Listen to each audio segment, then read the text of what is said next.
Today he's going to be talking about the life and obstacles of a professional gamer and why he plays this game that he does, which is Dota 2. So, Clement. My name is Clement Ivanov. I'm 25 years old. I am brought to you here by TEDx to talk to you about the world of esports. I am a professional gamer and I play a game called Dota 2 for Team Secret, which I also own and I'm founder of. Nowadays, if a person comes to me and knows what I do and knows who I am, to me, he gives me a lot of positive attitude and he wishes that he could play the game as well as I do. Well, not long ago, if I would tell anybody about what I'm actually doing and how seriously I take gaming, I would be either scolded or frowned upon. My parents, who bought me my computer, had a very negative outlook on gaming. And I don't blame them, because all I do is spend my time on playing that computer, and I don't take anything seriously anymore from the social world like school or something like that.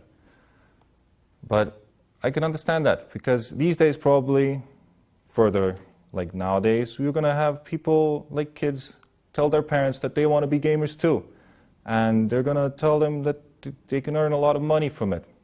And it's probably an excuse to just spend more time on the computer, to waste more time.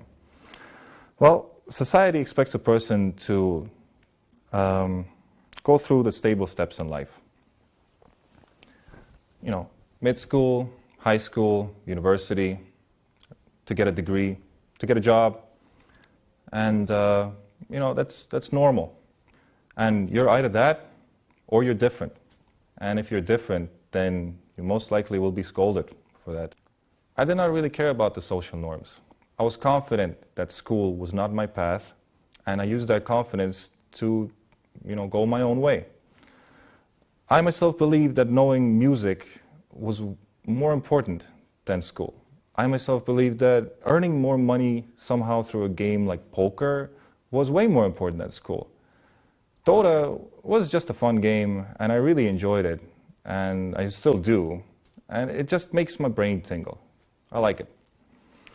Realistically, there was no clear moment for me that I realized I should become a gamer now. It's more of a learning process. It takes a long time for you to figure out if you're going to be good at something. It turned from a hobby into a career. Not long ago, I was at a Stockholm airport. And in that Stockholm airport, I was in a burger place.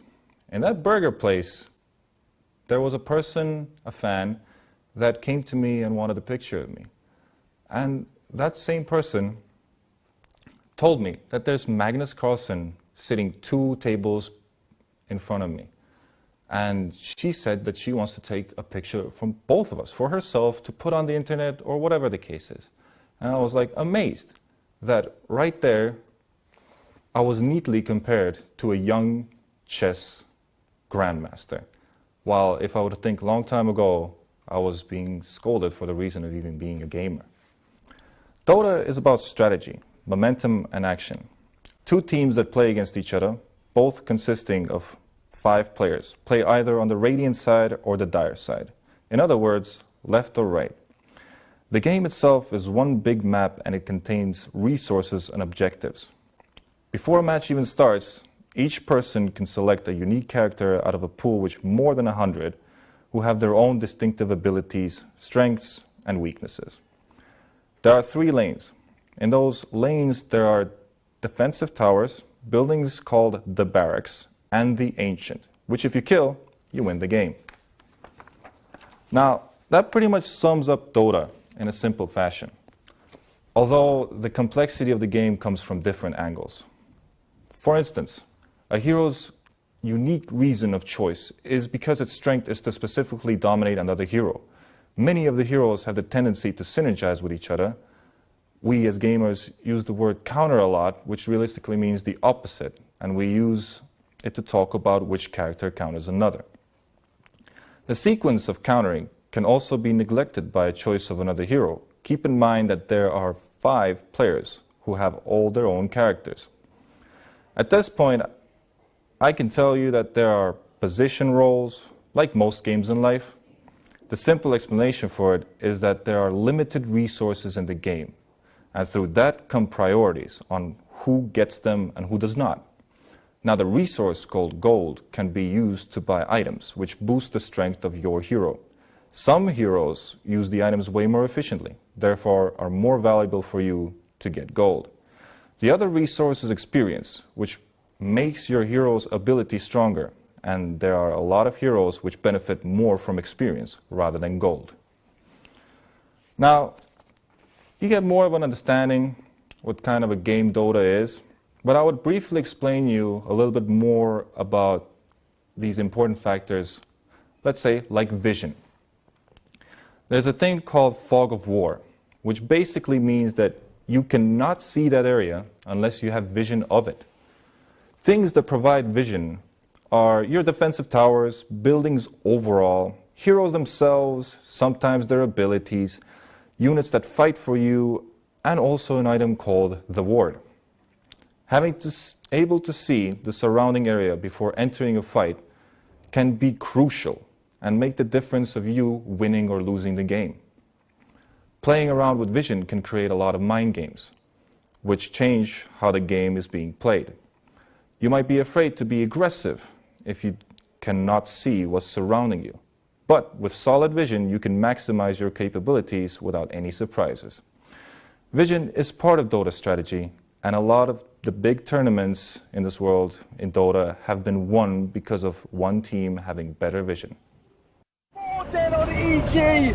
Secret turning it the hell up, and they'll head into Roche, and what a mess for EG. What an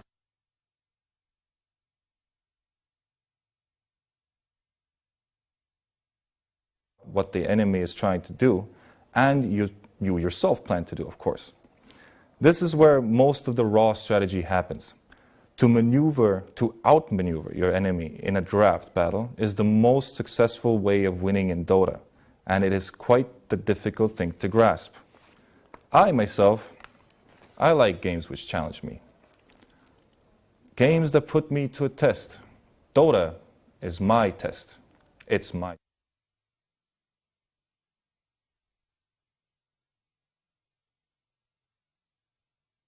online and competing against each other to find out who's the best. It was all fun and games. It was really enjoyable. But as years passed, and only a few years, it started to be noticeable that the game became harder because it started to draw more attention.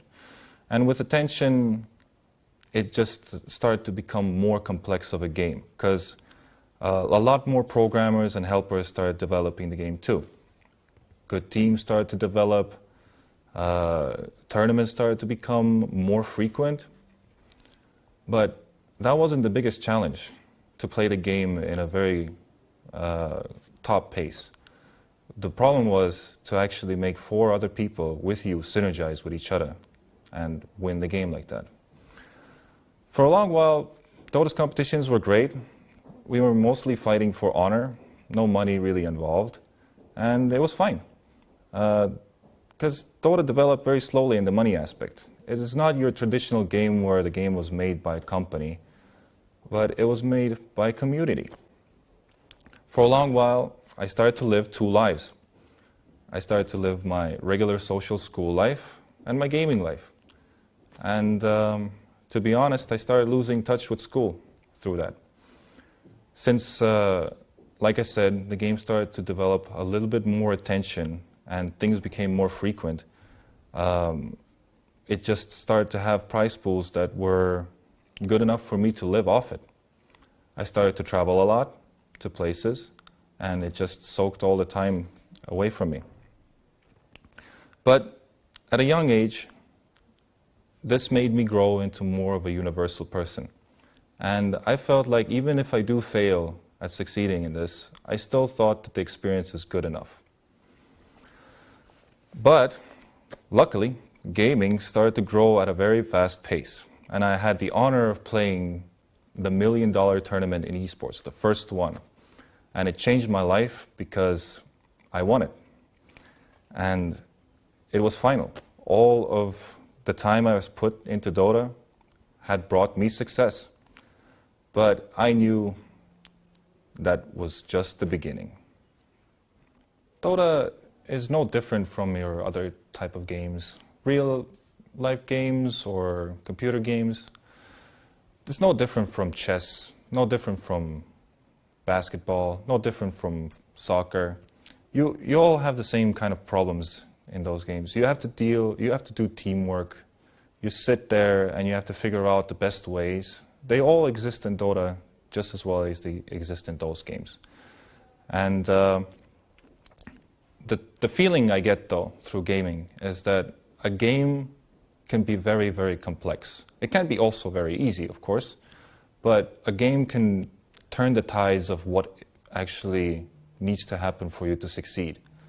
And if we look further in life, and maybe through years ahead, we might see a lot of progress in how hard the games can become and how complex that area will be. This game has made me smarter. I've used Dota to progress. And since I have to play with people, I have also progressed psychologically. In that sense, I have evolved through gaming. Not everybody can be a gamer, but everybody can play the game.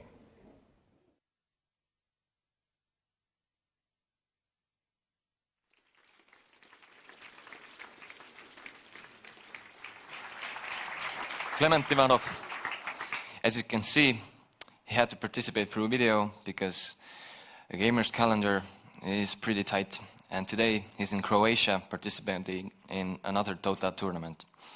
But just recently, a few weeks ago, Clement and his team won a huge Dota 2 competition in Shanghai, which had even a bigger prize pool than the previous one he was talking about. And so, on behalf of TEDxTTÜ team and hopefully everyone here, I want to congratulate him on this amazing, amazing achievement. So, applause.